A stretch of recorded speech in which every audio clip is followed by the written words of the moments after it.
Hello, and welcome to lesson 20 of this introduction to calculus with Wolfram U. The topic of this lesson is curve sketching. So let's begin with a brief overview of the lesson. So suppose you have a function f like the one shown over here, x squared over x squared minus 4. Then you can do several things. For example, you can work out the zeros of the function simply by solving for f of x equal to 0. And you find that there's a 0 at 0. Or you could work out the vertical asymptotes simply by finding out whether the denominator, x squared minus 4, is 0. And then you get the answer either negative 2 or 2.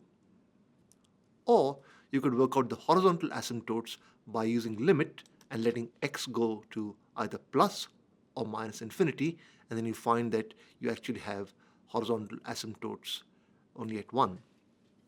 Okay, so now with all that information, you can plot by hand, or like I've done over here, just use the plot function to get back the same plot showing all the information. So for example, there's 0 at 0, etc. Now, the goal of this lesson is to help you to sketch functions using derivatives and then perhaps use the plot function to confirm that all your ideas are correct. Okay, so as a set of guidelines that you require for today's lesson, let's make a list of things. So first of all, when you want to sketch a function, you should find a domain of the function. Where is the function defined? Next, find the x and the y intercepts. Where does it meet the x and y axes? Next, is the function even? Is it odd? Is it periodic? If it's any one of these, then of course everything becomes much simpler. Now, does the function have either a vertical or a horizontal asymptote, or perhaps even a slant asymptote? Now, I haven't told you what a slant asymptote is, but let's take that for granted for now.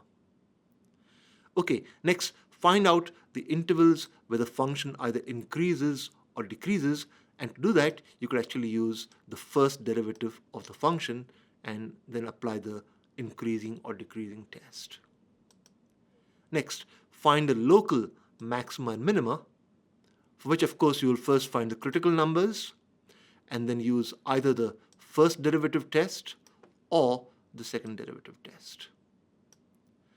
Next, you want to check the concavity of the function, and for that you'll use the second derivative of the function. And then if the second derivative is positive, then you have a concave upward graph, and if it's negative, then you have a concave downward graph. And finally, you might want to find the inflection points, and those are the points at which either the second derivative is 0 and switches sign, or in some cases it might not even be easy to calculate. So with all that information, you can then sketch your curve by hand, or as we'll do over here, use the plot function. Okay, so let's take an example now. So here is a rational function, very similar to the one we took early on, 3x squared over x squared minus 4. Now, of course, this function is defined everywhere except at negative 2 and 2. So the domain is those three pieces over here, right up to negative 2, then between negative 2 and 2, and then all the way from 2 to infinity, but not including either negative 2 or 2. Now, to find intercepts, you solve f of x equals 0 and also find the value of f at 0, and you find that those are the x and y intercepts. Next, we can check that the function is even simply by equality testing over here. So f of negative x is the same as f of x. And that's clear from the function itself. You have an x squared, so that's an even function. Next, we can work out the vertical asymptotes at negative 2 and 2. And you can check that there's a horizontal asymptote y equal to 3. Now, having done that, we go on to the problem of finding out the critical points. So the critical points are the points at which f prime x is 0. So you have one critical point, and the function is not defined at 2 and -2. So in all, you have 3 critical points. So what you do is you test the derivative on each part of the real line depending upon those. So you take 1 point to the left of -2, 1 point between -2 and 0, etc., and you find that you actually have some positive and negative signs. So that says that the function is increasing on -∞, -2 and -2, 0, because those derivatives are positive, and then it's decreasing on the other two parts over there because the first derivative is negative. Now, question is, are there any local maxima minima? Well, if you work out the second derivative as 0, then the answer is negative, so you do have a local maximum at 0. And the function has no inflection points, as you can check by solving for f double prime x equal to 0. And then you can also check that it is concave upward between -∞, -2 and 2 and infinity, and concave downward between the two values. So that's the information about inflection points and the concavity. And finally, you can put that all together and get a nice plot of a function which shows all the information that we gathered early on. Okay, so as a second example, let's take a slightly harder function, which is trigonometric. So you got sine x over 2 plus cosine x. Now, that's never problematic because the denominator never becomes 0, so the domain is all the real numbers.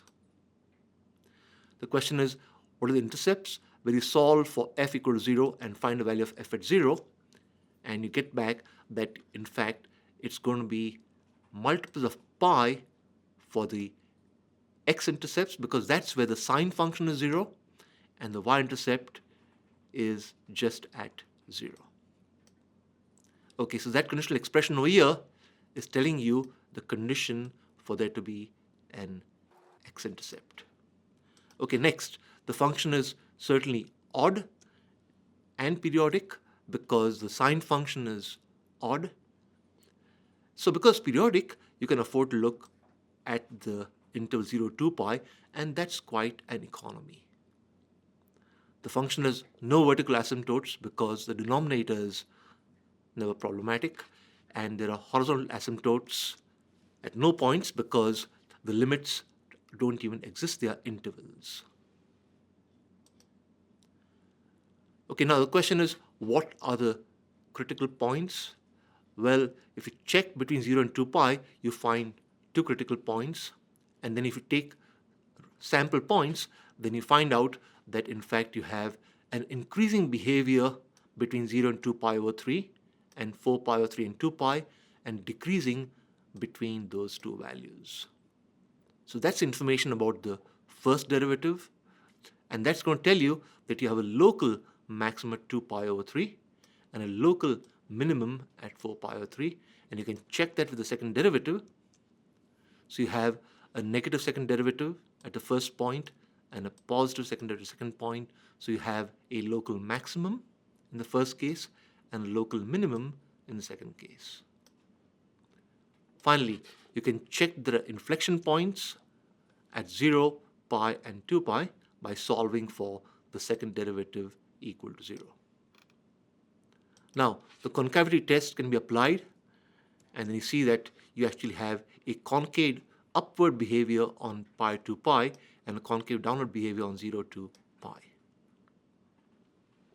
So now you can put that all together and get this plot of the function which shows all the earlier information. Now, I haven't really spoken about slant asymptotes in the course early on, but let's define a slant asymptote. So a slant asymptote is a line such that the limit of f approaches mx plus b, where mx plus b is the right-hand side for that line. So basically, the graph of the function approaches that straight line, but that straight line need not be vertical or horizontal. Okay, now, the question is, how do you find the slant asymptotes? Well, luckily, if you have a rational function, then the slant asymptotes can occur only when the degree of the numerator is 1 more than the degree of the denominator. And in that case, you can simply use polynomial long division. You can work out the quotient. So for example, over here, you have the function x squared plus 1 over x.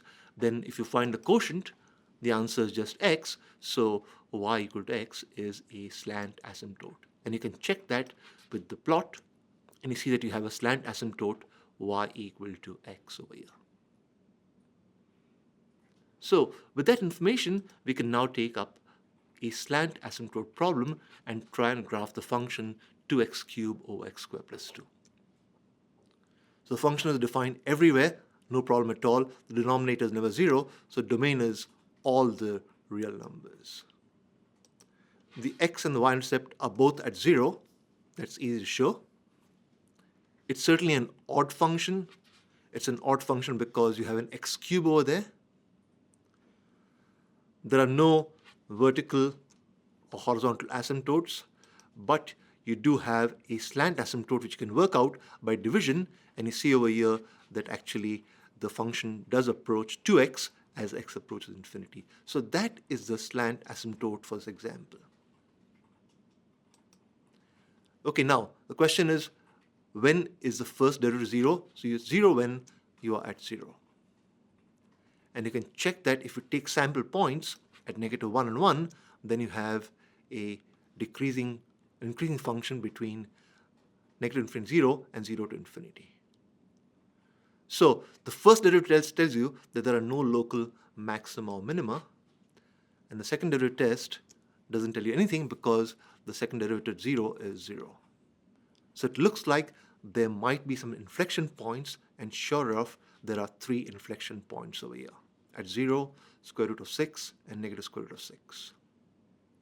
Then you can check that it's concave upward on 2 intervals and concave downward on 2 others. So you have a positive derivative over here, and you have a positive derivative over there, the second derivative. In that case, you have a concave upward behavior, and the reverse happens in the other 2 cases. So with all that information, one can plot this rather complicated function, and that is the plot showing the asymptote y equal to 2x. Okay, so that brings me to the end of this lesson, and what we've learned is that we can use many of the properties that we learned early on to sketch the graph of a function.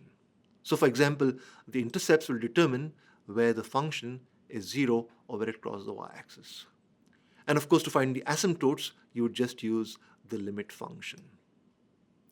To find local maxima or minima, you would use the first and second derivatives. And you can also find inflection points and intervals of increase or decrease. So all that information together will let you get a nice sketch of your function. And the next lesson will talk about optimization problems. But before we do that, do practice curve sketching. It's an important topic, and be ready for the next lesson. Thank you very much. I'll stop over here.